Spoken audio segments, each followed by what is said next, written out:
Praise the Lord. Hallelujah. സ്തോത്രം സ്തോത്രം സ്തോത്രം സ്തോത്രം സ്തോത്രം. കർത്താവിൻ്റെ അതിപരിശുദ്ധമായ തിരുനാമം ഈ അനുഗ്രഹിക്കപ്പെട്ട പ്രഭാതത്തിൽ വാഴ്ത്തപ്പെടുമാറാകട്ടെ. പ്രിയപ്പെട്ട ദൈവമക്കളെ, നമുക്ക് ഒരുമിച്ച് 2024 ജൂലൈ മാസം 10-ാം തീയതി അമേൻ ചൊവ്വാഴ്ച പ്രഭാതത്തിൽ കർത്താവിനെ ആരാധിക്കുവാൻ, കർത്താവിനെ സ്തുതിക്കുവാൻ നമ്മുടെ സ്വർഗീയ പിതാവ് നമുക്ക് ഒരുക്കി തന്നിരിക്കുന്ന നല്ല സമയത്തിനായിട്ട് നമുക്ക് നന്ദിയോടെ സ്തോത്രം ചെയ്യാം. ഹല്ലേലൂയ. സ്തോത്രം സ്തോത്രം. അല്പസമയം എല്ലാവരും കരങ്ങളെ ഉയർത്തി കർത്താവിന് നന്ദി പറഞ്ഞിട്ട്, എല്ലാവരും സന്തോഷത്തോടെ കർത്താവിന് സ്തോത്രം പറഞ്ഞിട്ട് ഹല്ലേലൂയ ഹല്ലേലൂയ ഹല്ലേലൂയ ഹല്ലേലൂയ. സ്തോത്രം സ്തോത്രം സ്തോത്രം സ്തോത്രം സ്തോത്രം സ്തോത്രം സ്തോത്രം സ്തോത്രം. കർത്താവിന് നന്ദിയോടെ സ്തോത്രം, കർത്താവിന് നന്ദിയോടെ സ്തോത്രം, കർത്താവിന് നന്ദിയോടെ സ്തോത്രം. കഴിഞ്ഞ പകൽക്കാലം മുഴുവൻ നമ്മുടെ കർത്താവ് നമ്മളെ കാത്തുപരിപാലിച്ചില്ലേ?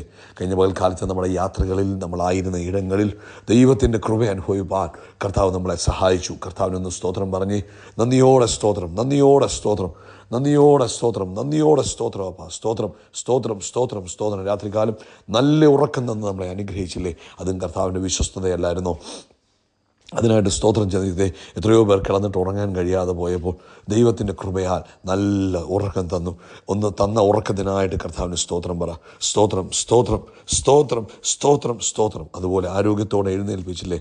ഞാൻ കിടന്നുറങ്ങി, കർത്താവിനെ താങ്ങുകയാൽ ഞാൻ ഉണർന്നുമിരിക്കുന്നു. ഇന്ന് രാവിലെ എഴുന്നേൽക്കുവാൻ കർത്താവെ അങ്ങ് കൃപ ചെയ്തതിന് നന്ദിയോടെ സ്തോത്രം സ്തോത്രം സ്തോത്രം സ്തോത്രം സ്തോത്രം സ്തോത്രം. ഈ പകൽക്കാലം ക്രിസ്തുയേശുവിൽ ഞങ്ങളെ ജയോത്സവമായി നടത്തുന്ന ഞങ്ങളുടെ പിതാവിന് നന്ദി പറയുന്നു. Hallelujah. Thank you Lord, thank you Lord, thank you Lord. മുൻപടയായി പിൻപടയായി നിൽക്കുന്ന ദൈവദൂതന്മാരെ ഓർത്ത് സ്തോത്രം ചെയ്യുന്നു. ഞങ്ങളുടെ സകല വഴികളിലും ഞങ്ങളെ സൂക്ഷിപ്പാൻ അങ്ങ് ദൂതന്മാരെ കൽപ്പിച്ച് ആക്കിയിരിക്കുന്നതിനായിട്ട് സ്തോത്രം ചെയ്യുന്നു. ജയോത്സവമായി നടത്തുന്നതിന് നന്ദിയോടെ സ്തോത്രം. അപ്പോൾ ഈ പ്രഭാതം ഞങ്ങളങ്ങേ സ്തുതിക്കുന്നു, ഞങ്ങളങ്ങേക്ക് നന്ദി പറയുന്നു. അങ്ങയുടെ സ്നേഹത്തിനായിട്ട് സ്തോത്രം ചെയ്യുന്നു. 30-ാം സങ്കീർത്തനം പറയുന്നു, യഹോവയുടെ വിശുദ്ധന്മാരെ കർത്താവിന് സ്തുതി പാടുവീൻ, കർത്താവിൻ്റെ വിശുദ്ധ നാമത്തിന് സ്തോത്രം ചെയ്യുവീൻ. കർത്താവ് ആമേൻ. അതിൻ്റെ 11-ഉം 12-ഉം വാക്യങ്ങൾ ഇങ്ങനെ പറയുന്നു, കർത്താവിൻ്റെ വിലാപത്തെ എനിക്ക് നൃത്തമാക്കി തീർത്തു, എൻ്റെ രട്ട് കർത്താവ് അഴിച്ചു, എന്നെ സന്തോഷമൊഴിപ്പിച്ചിരിക്കുന്നു. 12, ഞാൻ മൗനമായിരിക്കാതെ കർത്താവിന് സ്തുതി പാടേണ്ടതിന് തന്നെ. ഹല്ലേലൂയ. എൻ്റെ ദൈവമായ യഹോവേ, ഞാൻ എന്നേക്കും അങ്ങേക്ക് സ്തോത്രം ചെയ്യും. എല്ലാവരും അല്പസമയം കൂടെ കർത്താവിന് സ്തോത്രം പറയാം. നമുക്ക് പ്രാർത്ഥിക്കാം. നിങ്ങൾക്ക് ആവശ്യമുണ്ടെങ്കിൽ അല്പസമയം നിർത്തി കുറച്ച് നേരം നിങ്ങൾക്ക് ദൈവം ചെയ്ത നന്മകൾക്കായിട്ട് സ്തോത്രം പറഞ്ഞതിന് ശേഷം തുടർമാനമായിട്ട് നമുക്ക് പ്രാർത്ഥിക്കാം കേട്ടോ. പിതാവേ, ഞങ്ങൾ ഒരുമിച്ച് യേശുക്രിസ്തുവിൻ്റെ നാമത്തിൽ ഈ പ്രഭാതത്തിൽ പ്രാർത്ഥിക്കുന്നു. അങ്ങയുടെ പൊന്മുഖത്തേക്ക് നോക്കുന്നു. ഈ ശബ്ദം കേൾക്കുന്ന എല്ലാവർക്കും വേണ്ടി പ്രാർത്ഥിക്കും. നിന്റെ കുഞ്ഞുങ്ങൾ ഏത് ദേശത്തിരുന്ന് ഏതവസ്ഥയിൽ നിന്ന് കേൾക്കുന്നെങ്കിലും അങ്ങയുടെ വലിയ സമാധാനം അവരിലേക്ക് വ്യാപരിക്കട്ടെ. അങ്ങയുടെ വലിയ കൃപ അവരിലേക്ക് വ്യാപരിക്കട്ടെ. അങ്ങയുടെ സ്വസ്ഥത തൻ്റെ കുഞ്ഞുങ്ങളുടെ മേൽ യേശുവിൻ നാമത്തിൽ ഇപ്പോൾ ഇറങ്ങി വരട്ടെ. പ്രത്യേകിച്ച് ഹല്ലേലൂയ, രോഗികളായിരിക്കുന്നവർ സൗഖ്യമാകട്ടെ. ശ്വാസം മുട്ടലിനാൽ ഭാരപ്പെടുന്നവർ യേശുക്രിസ്തുവിൻ്റെ നാമത്തിൽ ഇപ്പോൾ സൗഖ്യമാകട്ടെ. Thank you Lord. നന്ദിയോടെ സ്തോത്രം, നന്ദിയോടെ സ്തോത്രം. ആമേൻ. ബ്ലീഡിങ്ങിൻ്റെ ബുദ്ധിമുട്ടിനാൽ കഴിയുന്നവർ യേശുക്രിസ്തുവിൻ്റെ നാമത്തിൽ ഇപ്പോൾ സൗഖ്യമാകട്ടെ. Thank you Lord. അതുപോലെ വെരിക്കോസ് വെയിൻ, അവൻ ഞരമ്പ് തടിച്ചുരുണ്ട് കടന്ന് അവൻ അതിൻ്റെ കോംപ്ലിക്കേഷൻസിലൂടെ കടന്നു പോകുന്നവർ ഇപ്പോൾ നസ്രനായ യേശു ക്രിസ്തുവിൻ്റെ നാമത്തിൽ സൗഖ്യമാകട്ടെ. പൂർണ്ണമായ സ്വസ്ഥതയും ആരോഗ്യവും തൻ്റെ കുഞ്ഞുങ്ങളുടെ മേലുണ്ടാകട്ടെ. പപ്പാ, ഇന്നിത് കേട്ടുകൊണ്ടിരിക്കുന്ന ഓരോരുത്തർക്കും വേണ്ടി പ്രാർത്ഥിക്കുക.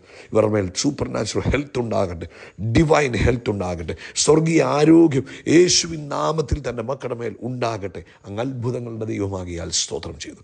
അതുപോലെ തൻ്റെ കുഞ്ഞുങ്ങളുടെ ആവശ്യങ്ങൾ എന്ത് തന്നെയാണെങ്കിലും ഞങ്ങളുടെ ആവശ്യങ്ങൾ അറിഞ്ഞ് ആകാശത്തിൻ്റെ കിളിവാതിലുകളെ തുറക്കുന്ന ദൈവം അവൻ എൻ്റെ ദൈവമോ നിങ്ങളുടെ ബുദ്ധിമുട്ടുകളൊക്കെയും തൻ്റെ മഹത്വത്തിന് ധനത്തിനത്തോണം തീർത്തു തരുമെന്ന് പറഞ്ഞെങ്കിൽ ഇന്ന് തൻ്റെ കുഞ്ഞുങ്ങൾ ഏത് ആവശ്യത്തിലിരിക്കുന്നു, ഏത് ബുദ്ധിമുട്ടിലിരിക്കുന്നു, അതിന്മേൽ ദൈവീക ഇടപെടൽ യേശുവിൻ നാമത്തിൽ സംഭവിക്കട്ടെ. കർത്താവിൻ്റെ പ്രവൃത്തി യേശു ക്രിസ്തുവിൻ്റെ നാമത്തിൽ സംഭവിക്കുന്നതിനായിട്ട് സ്തോത്രം ചെയ്യുന്നു. അതുപോലെ കർത്താവിൻ്റെ കൈകളിലേക്ക് ഏൽപ്പിക്കുന്ന ലോകത്തെമ്പാടും കർത്താവെ സുവിശേഷ വേല ചെയ്യുന്ന അഭിഷക്തന്മാരെ ഏൽപ്പിക്കുന്നു. കർത്താവെ, ഞങ്ങൾ അഭിഷക്ത ശുശ്രൂഷകന്മാർക്കായിട്ട് പ്രാർത്ഥിക്കുന്നു. കർത്താവ് ഈ ദിവസങ്ങൾ അനേകരെ എഴുന്നേൽപ്പിക്കുന്നതിന് സ്തോത്രം, ഒരു ഉണർവിനായിട്ട് സ്തോത്രം. പ്രാർത്ഥന കേട്ടതിന് നന്ദി. സകല മഹത്വം പുകഴ്ചയാപ്പയ്ക്ക് യേശു ക്രിസ്തുവിൻ നാമത്തിൽ തന്നെ. ആമേൻ ആമേൻ ആമേൻ. കർത്താവ് നിങ്ങളെ ധാരാളമായിട്ട് അനുഗ്രഹിക്കട്ടെ.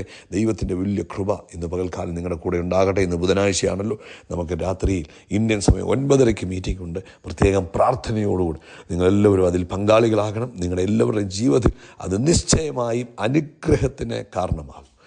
ആമേൻ. ഇന്ന് പ്രഭാതത്തിൽ പരിശുദ്ധാത്മാവ് തന്നിരിക്കുന്നത് എബ്രായ ലേഖനം അതിൻ്റെ 13-ാമത്തെ അധ്യായം 15-ാമത്തെ വാക്യം. അവിടെ പറയുന്നു, അതുകൊണ്ട് അവൻ മുഖാന്തരം നാം ദൈവത്തിന് അവൻ്റെ നാമത്തെ ഏറ്റുപറയുന്ന അധരഫലം എന്ന സ്തോത്രയാഗം ഇടവിടാതെ അർപ്പിക്കണം, അല്ലെങ്കിൽ അർപ്പിക്കുക.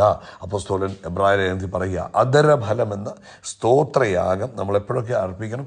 ഇടവിടാതെ അർപ്പിച്ചുകൊണ്ടിരിക്കണം. ഇത് നമ്മുടെ ഒരു ജോലിയാണ്. നമ്മളത് ചെയ്യേണ്ട കടമ പരിശുദ്ധാത്മാവ് നമുക്ക് തന്നിട്ടുണ്ട്. ആമേൻ. നമ്മൾ ഓരോ നിമിഷത്തിലും ദൈവത്തിന് ഇടവിടാതെ സ്തോത്രയാഗങ്ങൾ അർപ്പിച്ചുകൊണ്ടിരിക്കണം. പഴയ നിമിത്തത്തിൽ കാളകളെയും ആട്ടുകൊറ്റന്മാരെയും അല്ലെങ്കിൽ പ്രാവുകളെയൊക്കെയാണ് അവർ യാഗം അർപ്പിച്ചുകൊണ്ടിരുന്നത്. എന്നാൽ പുതിയ നിയമം വന്നപ്പോൾ കർത്താവ് നമ്മുടെ നാവിൽ നിന്ന് വരുന്ന സ്തോത്രയാഗത്തിനാണ് പ്രാധാന്യം കൽപ്പിച്ചിരിക്കുന്നത്. അപ്പോൾ ഈ ശബ്ദം കേൾക്കുന്ന ഓരോ ദൈവം, ഇപ്പോൾ ഇന്ന് രാവിലെ ഈ സന്ദേശം കേട്ടപ്പോൾ തന്നെ നമ്മൾ കുറേ പ്രാവശ്യം സ്തോത്രയാഗം അർപ്പിച്ചു. എന്നാൽ നിങ്ങളുടെ ജീവിതത്തിൽ ഒരു ദിവസം നിങ്ങൾക്ക് ഏതൊക്കെ സാഹചര്യങ്ങളിലൂടെ കടന്നു പോകുന്നു, എപ്പോഴൊക്കെ ആകുന്നു, അവിടെ എല്ലാം നിന്ന് നിങ്ങൾക്ക് ദൈവത്തിന് സ്തോത്രം പറയാം. ആ ഓരോ പ്രാവശ്യവും നിങ്ങൾ സ്തോത്രം പറയുമ്പോൾ പഴയ നിയമത്തിൽ അവർ അർപ്പിച്ച യാഗത്തെക്കാളും ആമേൻ അധികമായി കർത്താവ് അതിനെ സ്വീകരിക്കുക. എന്നാൽ ഈ യാഗമെന്ന് പറയുന്നതിനകത്ത് ഒരു ത്യാഗമുണ്ട്.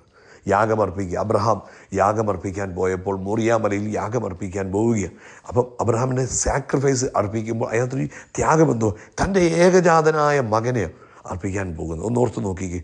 അപ്പോൾ അവിടെ ഒരു ത്യാഗമുണ്ടായിരുന്നു.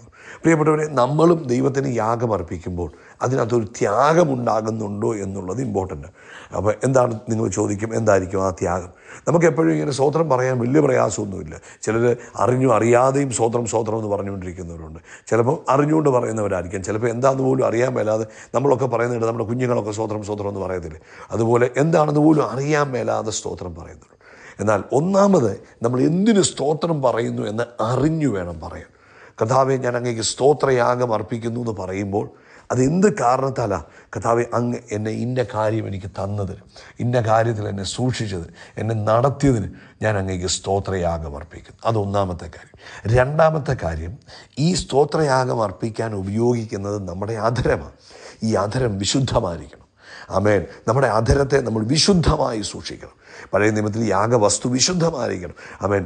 പുരോഹിതൻ്റെ അടുക്കൽ ആടിനെയോ കാളക്കുട്ടിയൊക്കെ കൊണ്ടുവന്ന് കഴിയുമ്പോൾ പുരോഹിതൻ നോക്കും, ഇതിന് ഊനമുണ്ടോ ഇല്ലയോ എന്ന് നോക്കും.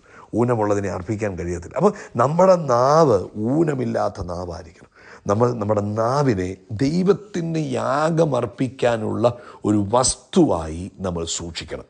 ആമേൻ. എന്നിട്ട് ആ നാവ് കൊണ്ട് നമ്മൾ വേണ്ടാധീനങ്ങൾ പറയാനോ അനാവശ്യമായ കാര്യങ്ങൾ പറയാനോ ചെയ്യാനോ ഒന്നും പാടില്ല. അങ്ങനെ ചെയ്തതിന് ശേഷം നമ്മൾ യാഗം അർപ്പിക്കുമ്പോൾ ആ യാഗത്തിൽ ദൈവം പ്രസാദിക്കത്തില്ല. നമ്മൾ പകൽ മുഴുവൻ വേണ്ടാത്ത കാര്യങ്ങൾ പറഞ്ഞു, വഴക്കുണ്ടാക്കി, മറ്റുള്ളവരുടെ കുറ്റവും കുറവും പറഞ്ഞു, മറ്റുള്ളവരെ ചീത്ത പറഞ്ഞു, വീടിനകത്ത് അലോഹ്യമുണ്ടാക്കി, ആമേൻ നെഗറ്റീവായ കാര്യങ്ങൾ മുഴുവനും പറഞ്ഞു. അതിനുശേഷം നമ്മൾ കർത്താവേ സ്തോത്രം എന്ന് പറഞ്ഞാൽ ആ യാഗം ദൈവം സ്വീകരിക്കുകയില്ല. നമ്മുടെ നാവ്, നമുക്കൊരു ബോധ്യം വേണം, എൻ്റെ നാവ് യാഗമർപ്പിക്കാനുള്ള നാവാണ്. ദൈവത്തിന് സ്തോത്രയാഗം അർപ്പിക്കാനുള്ള നാവാണ് എൻ്റെ നാവ്. അപ്പം നമ്മൾ അതിനുവേണ്ടി വിശുദ്ധിയോടെ വേർപെടുത്തി നമ്മുടെ നാവിനെ വെക്കണം. പൊട്ടച്ചൊല്ലുകളെ, കളിവാക്കുകളെ, ഈ ലോകത്തിൻ്റെതായ കാര്യങ്ങൾ, ഇതൊന്നും നമ്മുടെ നാവിൽ നിന്ന് പുറത്തു വരാൻ പാടില്ല. ഈ നാവിനെ നമ്മൾ വിശുദ്ധിയോടെ സൂക്ഷിച്ചതിന് ശേഷം ദൈവസന്നിധിയിൽ നിന്ന് നമ്മൾ സ്തോത്രയാഗം അർപ്പിക്കുമ്പോൾ ആ യാഗം ദൈവത്തിന് പ്രസാദവും സൗരഭ്യവാസനയുമായിത്തീരും. അതുകൊണ്ട് നമ്മൾ ഒരു ദിവസം നമ്മൾ പറയുന്ന വാക്കുകൾ, നമ്മുടെ നാവിൽ നിന്ന് പുറപ്പെടുന്നത്, നമ്മൾ ഓരോരുത്തരോട് സംസാരിക്കുമ്പോൾ ഇതെല്ലാം നമ്മൾ വളരെ കെയർഫുള്ളായിട്ട് സൂക്ഷിക്കണം. കാരണം നമ്മുടെ നാവ് ഒരു യാഗമർപ്പിക്കാനുള്ള വസ്തുവാണ് എന്ന് കരുതിക്കോ. അങ്ങനെ കരുതണം. എന്നിട്ട് നാവിനെ വേർപെടുത്തി നിർത്തണം ദൈവത്തിന് വേണ്ടി. പറയണം, ഇത് ദൈവത്തിനുള്ള നാവാണ്, ഇത് ദൈവത്തിന് യാഗമർപ്പിക്കാനുള്ള നാവാണ്. അതുകൊണ്ട് ഈ നാവ് വിശുദ്ധമായിരിക്കണം. ആ വിശുദ്ധമായ നാവിൽ നിന്ന് പറയുന്ന സ്തോത്രത്തിനും സ്തുതിക്കും സ്വർഗത്തിൽ സൗരഭ്യവാസനയുടെ മണം സ്വർഗത്തിൽ നമ്മുടെ പിതാവ് അത് മണക്കുകയും അതിന്മേൽ ദൈവിക ഇടപെടൽ ഉണ്ടാകുകയും ചെയ്യും. കേട്ടോ, കർത്താവ് നിങ്ങളെ അനുഗ്രഹിക്കട്ടെ. ഇന്നു മുതൽ നാവിൻ്റെ മേൽ പ്രത്യേകമായി ശ്രദ്ധിക്കണം. കാരണം ഇത് യാഗമർപ്പിക്കാനുള്ള നാവ്. കർത്താവ് നിങ്ങളെ അനുഗ്രഹിക്കട്ടെ. യേശുക്രിസ്തുവിൻ്റെ നാമത്തിൽ അത്ഭുതങ്ങൾ നടക്കും, അടയാളങ്ങൾ നടക്കും, വീര്യപ്രവൃത്തികൾ നടക്കും. നാം ഒരു അത്ഭുതമായി മാറും. We are blessed, we are really blessed, we are permanently blessed and highly favoured. God bless you. God bless you. God bless you.